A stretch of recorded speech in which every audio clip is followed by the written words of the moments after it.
Welcome to A Little Too Quiet, the Ferndale Library podcast, brought to you by the Friends of the Ferndale Library. My name is Roddy, and today I'm joined by Jeff. Hello. And we are so excited to be welcoming award-winning local author Beverly Jenkins to the podcast.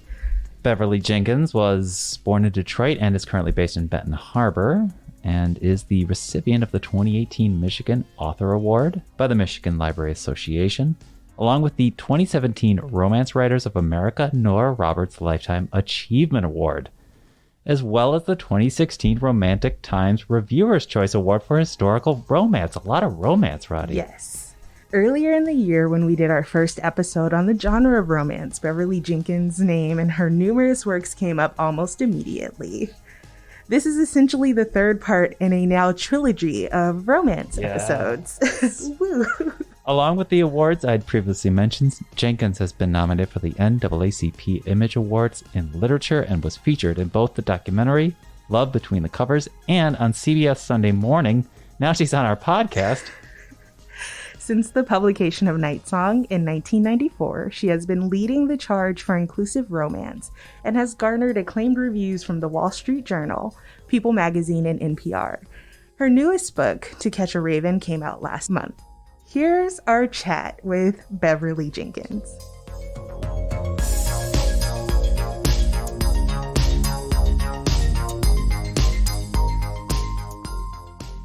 Roddy comes from California. She has a complicated relationship with the sun. She doesn't like it. No.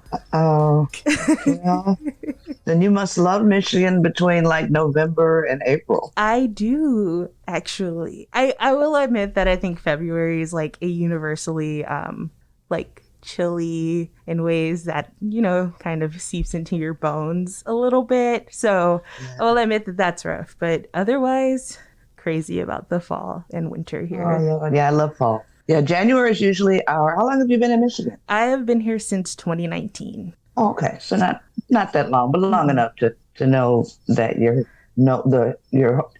hair nose and your hair in your. I'm on deadline, so I'm working with like 3 brain cells here. I was going to say you've been here long enough to know that your nose hairs freeze in January. And January is our coldest month, and February is our snowiest. Yes. So, yeah. Well, welcome to Michigan. Thank you. Or the mitten, as we call it. Thank you very much. Roddy, I don't want to embarrass you, but can you tell Beverly your story? Didn't you first find her books in a bookstore in California? Okay, so this is actually, you're slightly out of order, but I'll get to it. So, you have done interviews and things with the Rip Bodice bookstore, which they were my introduction, or I should say formal introduction into romance novels, because what happened, a great story. It is. What happened is that when I was in college, I did this program that was about the Western canon. So I was reading a lot of heavy philosophy and histories and things like that. And I did enjoy it, but I kind of graduated not really knowing what or how to read anymore, if that makes any sense. Yeah, it does. I eventually found my way to the Rip Bodice because my friends were like, oh, there's this bookstore here that only sells romance novels. And I was like, yeah, let's go, whatever. You had me at bookstore. So we went and I saw your books on the shelf. And then I also saw a flurry of like other books, like Alyssa Cole, and she was still releasing her Reluctant Royal series at the time and things like that. So I just bought a few books, and then that was the beginning of the end as far as me with romance novels. But I will say the distinct moment was in 2020 when we were locked down and I was going through this horrible reading slump, and the Rip Bodice was doing this great care package book thing during that time that I definitely bought multiple packages for myself and others. Rebecca Weatherspoon tweeted about your book Captured. Yeah, that's her favorite. It's now my favorite too. Specifically the bath scene. And I was like, what? I want to read this book. And I know that you said that you want people to read your books in order, but I went straight for Captured. And that was I was just like, oh my God, this is everything that I've ever wanted in a romance novel. So that's your story. Yes. Oh, that's wonderful. I'm going to be with Alyssa tomorrow night. Oh, really? Yeah, she does what she calls date night. It's sponsored by Loyalty Bookstore, which is in, I think, Maryland. I think they've got one in D.C. So it's going to be, she's the moderator, and she's been going on all summer, and she's had, I think it's once a month, various romance writers and readers on. So it'll be Alyssa and Brenda Jackson. Oh, my goodness. And moi tomorrow night. And then I did a chat with Rebecca last week when the new book dropped on Tuesday. I think my thing was, and it was at the Red Bodice, sponsored by them. I think it was either Tuesday or Wednesday. Like I said, I'm on deadline, and book drop. You don't know what day it is. You don't know your name. You don't know where your car is parked in the grocery store parking lot. So, but yeah, the pandemic has been interesting in the sense that so many people flocked to romance. Numbers went up, sky high. And I think it had a lot to do with, people looking for comfort. Yes. People looking for, something that was not necessarily low impact, but something that they could embrace since, you couldn't control what's going on out in the world. Right. But you're going to get that HEA with romance. It's a matter of how your different authors will spin that. People call it a formula, but every genre has a formula. Yes. I mean, you don't have a mystery without a dead body. You don't have literary fiction without, navel gazing angst. So, it's all about people wanting something that was familiar.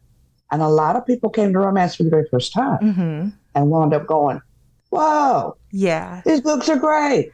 Yeah. And I can get it in any subgenre. I can get paranormal. I can get, monsters. I can get, whatever. So yeah, I'm proud to have been in this industry for, 28 years now. Yes. Night Song was published the year I was born. So sorry to put everyone's info out there. But you know what? It's still in print.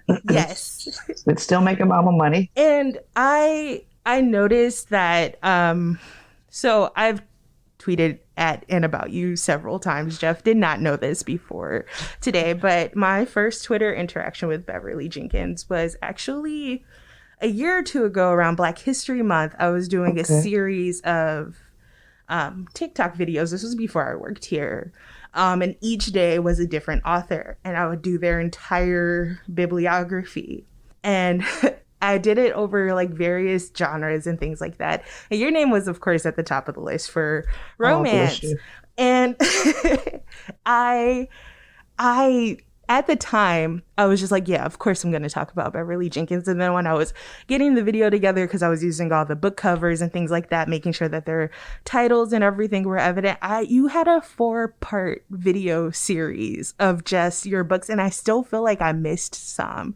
And your bibliography is like mind-boggling. It's amazing.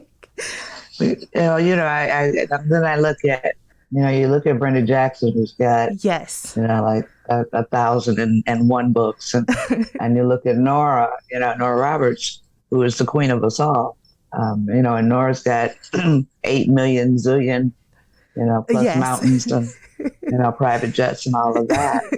But, so proud to be in an industry with her because of the money that she sent up north a couple weeks ago to help that little library. Yes. I can't think of the name of the library now, but you all know what I'm talking about. Yes, I do. But yeah, we raised some money for them too. We put up I put up the GoFundMe link the first night that I saw it, and a lot of people from romance started sending money because we're pretty active.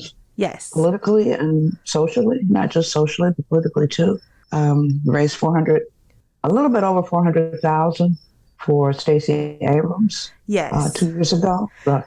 Romancing the Runoff. That's what it was called. I have participated in some of those bids specifically for your books. I have not yet achieved it, but I will keep trying as long as you all do them. This is so much news for you that I love was it. keeping.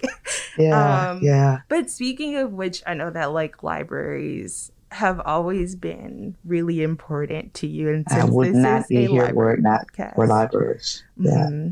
Very first one that I read my way out of, I read every book in that library, as you probably have heard me say before in other interviews. The Mark Twain Library, which is no longer there, on Gratiot and Burns on the east side of Detroit.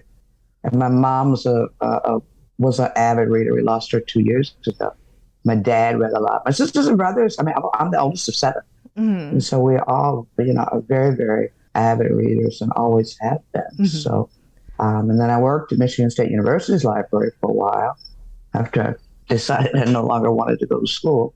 And then I worked at Park Davis, which was probably one of the first big pharma. They're no longer.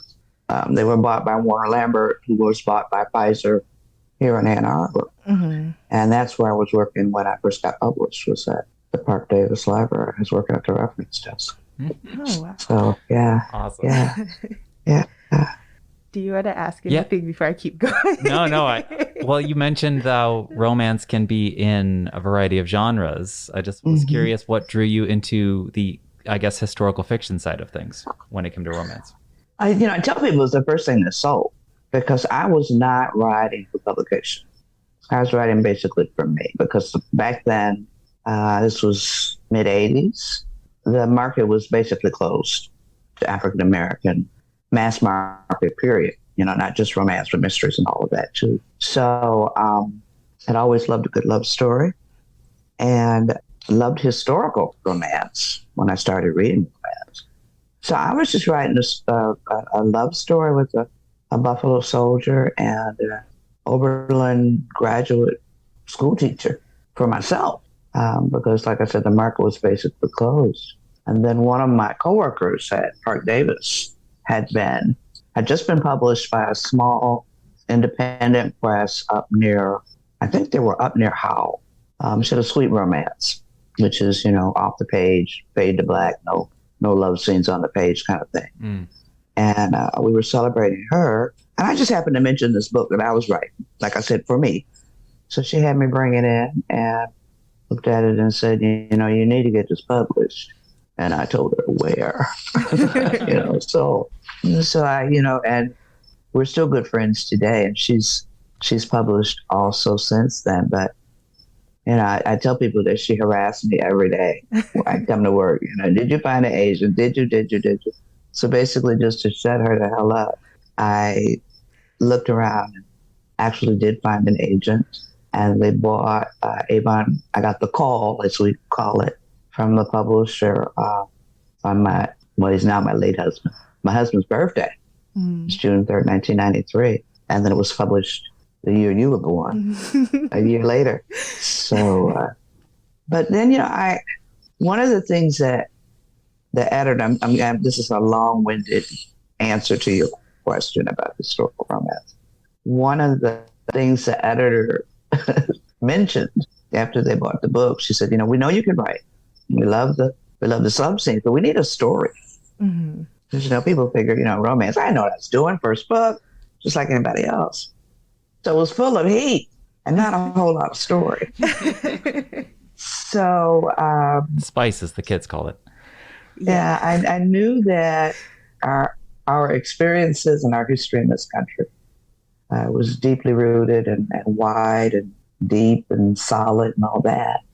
So it didn't make much sense for me to have these African-American lead characters and set it up against a majority white background. So having been in libraries all my life and worked at a research library at Michigan State for, 7 or 8 years, I knew what to look for. I tell people my mom was Black before it was fashionable, so I was raised with Black history in mind, which is the first mass migration African Americans out of the South, not to be confused with the Great Migration of 1900. This was 1879, right after the gutting of Reconstruction.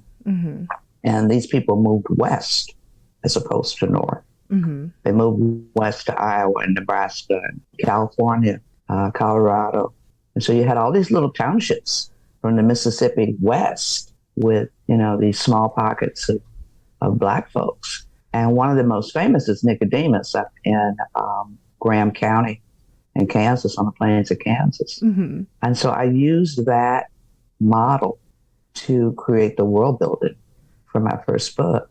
Because I always set my books where Black people actually walked. Mm-hmm. So you don't have to answer the questions of, well, did Black people really do this? So I put a bibliography also in the back of the book for that reason, and for the reason for those who might want to do more research. Knowledge is power, but it's not power if you don't share it. So rather than have someone who may be interested in the Great Exodus of 1879, and, they're done with the book and they're like, well, where do I find more information on this? Which is why I put the bibliography and the sites that I use in the back. So from there, they gave me another contract after their first book. And so the second book is set on the western side of Michigan, because those Black townships near Niles and Benton Harbor and over that way were settled before Michigan even became a state. So I set the second book there, and I used the history book was those townships, but also the African-American female doctors that we know very, very little about.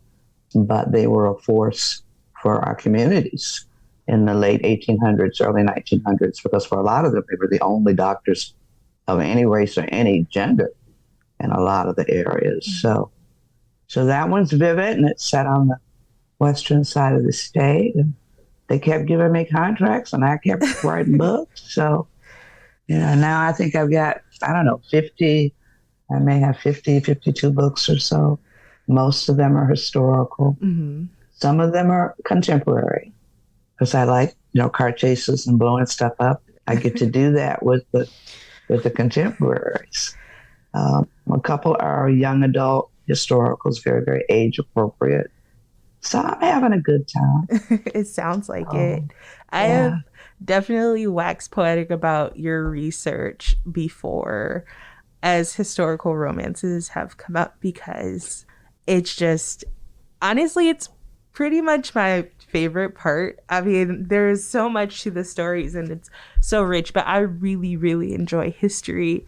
And I was just saying, these aren't just romance books that are just simply set at a period of time. They are very, very much entrenched in the history of that time. And I'm I'm learning as I'm reading these, and not just about, the clothes, but events and places and, these little townships that you talked about and things like that. And yeah, actually, it's so funny that one of my notes was talking about your research, and you already did that for me. But I know Jeff had a question. Oh, yeah. I was just curious, do you have a favorite era to research? 19th century. Okay. 19th century, yeah. Because, number one, it's a century that we don't know a lot about. We don't teach that in school. And there's so many levels to African-American history during that century. Yes, we were slaves. And then and I've said this before, they freed us in 1865, and it's like the Borg took us for 100 years, right? So I'm a Star Trek person too. So there's no history. You don't read about the Black college. We got kids today who are screaming about, the discrimination in the all Black colleges. And they have no idea why these colleges came to be, because we weren't allowed to go. So we had to build our own. We don't hear about the Black inventors. We don't hear about, the strides that were made in spite of all of the lemons that America has given the race. We kept making as much lemonade out of those lemons as we could, because otherwise we wouldn't be here. Right. And you're focused on Reconstruction specifically because that's such a neglected time period. Like you said, we kind of go from slavery happened, then the Civil War, and then we'll skip to the Civil Rights Movement. They pick us up again right in Watts in 1965. Right. And so That's also particularly interesting to me because you've talked about like your family's, like your parents educating you on your history and things like that. And that was very much the case for me growing up because I grew up, well, my grandparents lived in Watts during the riots too. My parents were born not very long after. And then I grew up primarily in Compton, California. But I got to, through my grandparents and my parents, kind of learn about these things. And there's a lot of historical Black neighborhoods in California, specifically Southern California, like Leimert Park, for instance, where I don't know if you're familiar with Assawan Books. They are unfortunately closing. I've been there lots of times. Yeah, I know that area very well. They are closing at the end of this year. Marcus Books in Oakland. Yes, and it's heartbreaking. But you know that those were kind of, in a way, not just my parents' stomping grounds as a child, but also mine, because they were just like, here, we are going to supplement everything you're not likely to get in school. And so like the fact that you focus on those time periods were always such a big draw for me, because I was like, oh, like I can only find so much, but like there was, like I said, your research, the layers to your novels were... It was educational. You have to tell the truth too. Yes. Because people are there's so much misinformation floating around in the world right now, and even back then.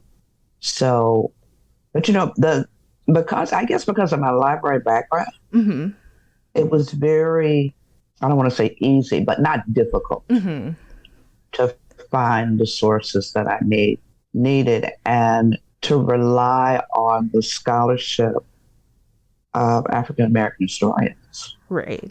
A lot of times people will, whatever their subject matter is, and instead of going to Native historians or Black historians or Asian historians, they stay with, the tried and the true, the majority focused historians.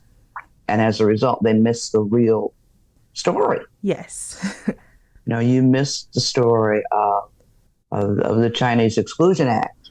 You missed the stories of the race riots involving the Chinese in Denver, and the riot. And these are white generated riots.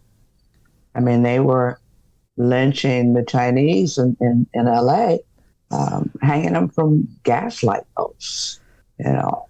Because they were different and they're taking our jobs and all the same bullshit that we're getting now. So, and that's one of the reasons, too, why I'm drawn to the 19th century, because it parallels what we're going through right now. The same kinds of uncertainties, the same types of insecurities, the same kinds of disenfranchisement for marginalized and for women. But, sometimes America doesn't learn, and we're doomed to have to deal with the same kinds of things over and over and over again, as opposed to looking at what happened in the past and say, okay, well, let's not do this again. Let's try something else. So I love that. I love the history of that era.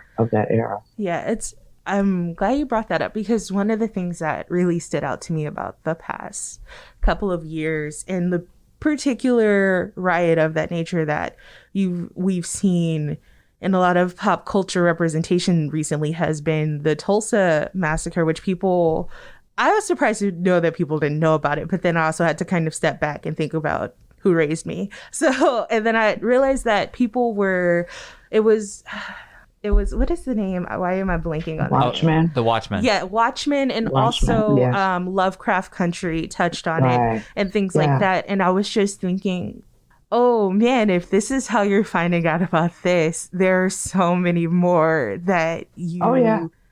Rosewood. Yes. Right, in 1943. Yes. But I think part of the thing is America doesn't want to deal with the truth a lot of times. Rather, there's the manifest destiny and, the great exceptionalism and all of that doesn't play into the true history. No. So let's not teach it in school, but, the history will remain. Whether we learn it from romance novels or whether we learn it from television, or whether we do it orally in the library. Yeah. You can't. It's the horse is already out of the barn. They can't put the horse back in the barn with the history, because there's too many people of all races who are determined that those facts will remain in the culture and in the country, we hope. I have so many things that I want to talk to you about. I'm sorry. I'm like going through the Rolodex in my mind. But I think I really want to touch on two things. One of them is just an acknowledgement really quickly, because I don't have alerts for your tweets on, I promise, but I see a lot of them. And I remember someone who I think might be a mutual of both of us was posting her vast collection of your books, and you remarked that you were so surprised that someone her age had as many of your books as she did. And I read the tweet, and in my mind I was just like, oh, if only she knew. There has been I don't want to call it a resurgence, because I feel like that's a discredit to you, but I've noticed that a lot of people my age and younger have your books we're all just flocking to them in mass right now. Yeah, I'm on you guys, I think, of the fourth generation of my books. And it's such an honor, and it's very humbling that a book that's 27, 28 years old is just being discovered and loved. So, the BookTok kids and the TikTok kids and all of that is very, very interesting to me. But then a lot of them were raised by their moms and their grandmothers who read my books. Yeah. and a lot of them started with the young adult, Belle and Josephine, and are now old enough to read what we call the big girl books. They don't have to sneak their mom's books anymore. Yeah, unfortunately, I started out doing that part. Not really. That's okay. That's okay. A lot of, I have a longtime reader out in California. Her daughter she's graduated now, but she was at Spelman. And the reader went into her bedroom and found her indigo was missing. And her daughter had taken it to school with her. Oh, fine. So I told her, I said, will you tell her to give her mama her book back, and I will send her her own copy. She said, and that's my autograph copy too. I was like, oh, Lord. Oh, no. Yeah. But yes, your books are very much loved still, because they are timeless. And I know that, and you just made a Star Trek reference too. I know that you love science fiction and fantasy. Obviously Star Trek and Dune, the Daevabad trilogy, which I was reading recently too. It's so good. And I think it's fascinating that, like, as much as you love all genres, that you still choose to write in the real.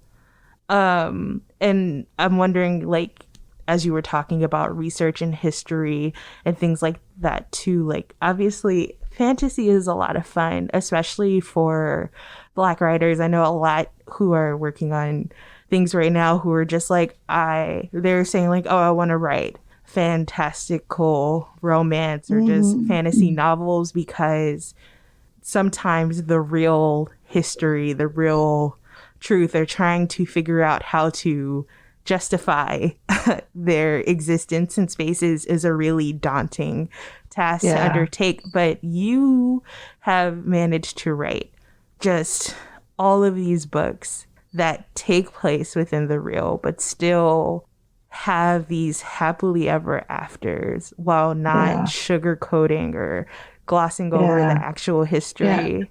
Yeah, you can't whitewash the history, or you can't ignore it. But I mean, if you look back, if we spent all of our lives bemoaning, the treatment that we've been given, we wouldn't be here. I mean, as I said before, even with all the lemons, we still built colleges. We still got married. Mm-hmm. We still had birthday parties. We still had church. All of the things that structure a culture and a community. The conditions of America could not stomp that out. And I think that is why we continue to strive. Mm-hmm. So, yeah, I mean, and you can't tell the story without telling the truth. I mean, yeah, I could come in and write a historical that, and people would be riding on the trains with no problems and, and all that. And you're like, why? Where's the good Jim Crow trial? Where's, the discrimination in housing? But you put that in there to give it the depth, the story, the depth that it needs. But it's still basically a love story because we still love. I mean, we I don't know if you grew up in the church or not, but, there was always this little old couple at the church who've been married 50 years. Right. Who were still holding hands coming out the building on their way to the into the parking lot on their way to the car. Mm-hmm. We had those examples in our lives. Mm-hmm. So we had the love. It was just the majority culture didn't think that we loved. There's no such thing as Black love. Mm-hmm. I'll tell you what. How about I give you 50 books and you can figure it out? Right. Yeah. I'm glad you mentioned trains because that just took me to one of the train scenes in Nighthawk, in which he throws someone off the train in defense of the main heroine. And I was like, see, that is an amazing, this is one of the best romantic gestures I've ever read in my life. It was something else. My gun-toting, Bible-quoting bounty hunter. Yes. Who was also a lawyer. Also a lawyer, an outlaw, Scottish. Yeah. Fantastic. Wore a lot of hats. Yes. Did you have anything else to ask about Jeff before I just keep going? What I meant to do before we even started the interview was just to give general congrats on the latest To Catch a Raven. For getting that out. You mean this book right that here? Book right there. Yeah. It's a different. I don't think it's a different story. I think it's a throwback to my older stories. Mm-hmm. But it was a lot of fun to write it. The readers have embraced it really, really well. They're loving it. So it's on to the next one. I'm working on Blessings 11 now. It's been put off for a couple of years because all kinds of reasons. So I'm trying to get that done so it's not put off third year and my readers show up outside my house with signs and clubs and stuff. So trying to get that done. Where do your ideas begin? I know that's such a big question. I probably should have asked it earlier, but no. Where? I don't know. Sometimes each book is different. Sometimes they'll start with a kernel of a character or a kernel of a piece of history or a kernel of a story. We don't know where our stories come from. And then I'm a pantser too. Pantser is a person who doesn't do a whole lot of outlining and plotting. Story's organic. I got a lot of different writers. So we got pantsers, we got plotters, we got people who are in between, and everybody comes at it differently. But I am basically a true pantser. I start a book, I don't know where it's going. The characters, they don't tell me for a while. But each book is different. So I can't really say, how they start. But once I figure it out, then I let the characters tell me the story.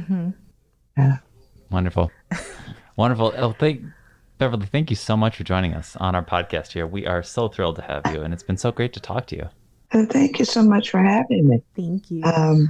Libraries are my first love, so keep doing what you're doing because you're raising writers.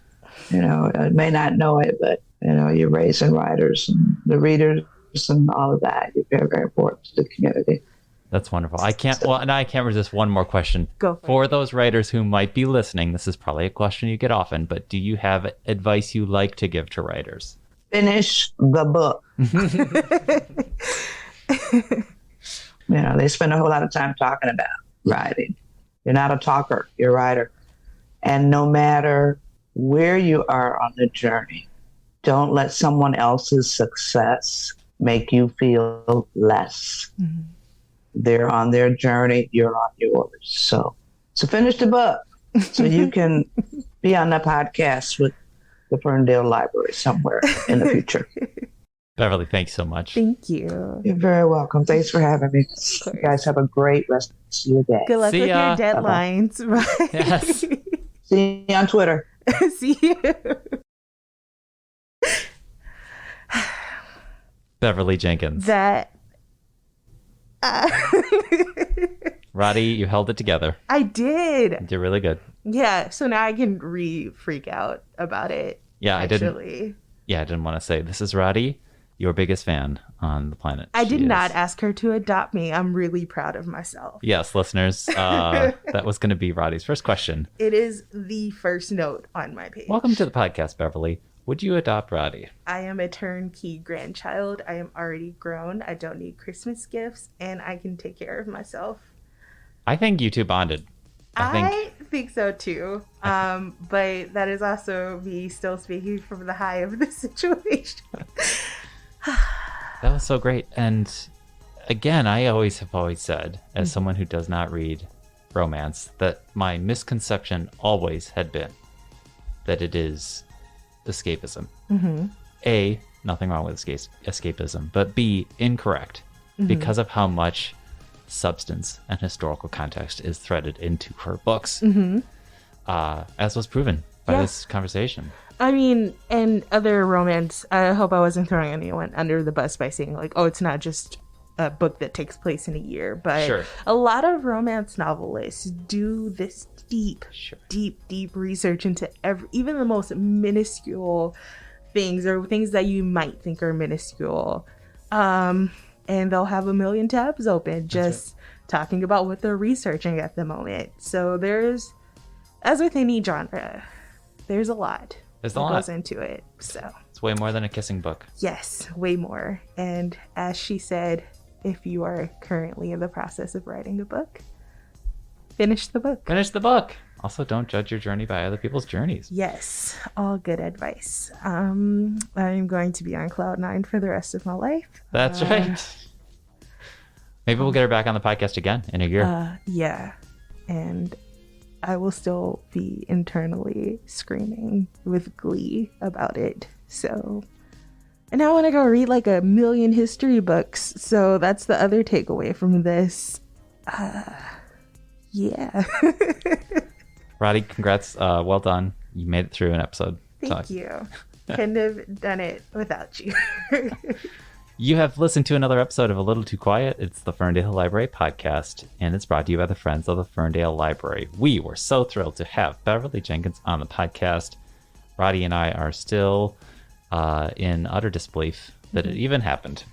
So we thank you for listening. We thank John Duffy for giving us music to play at the beginning and end. And we thank the Friends of the Ferndale Library, but we would especially appreciate it if you rated or reviewed or subscribed to this podcast. We'll be back next week with more. Thanks for listening.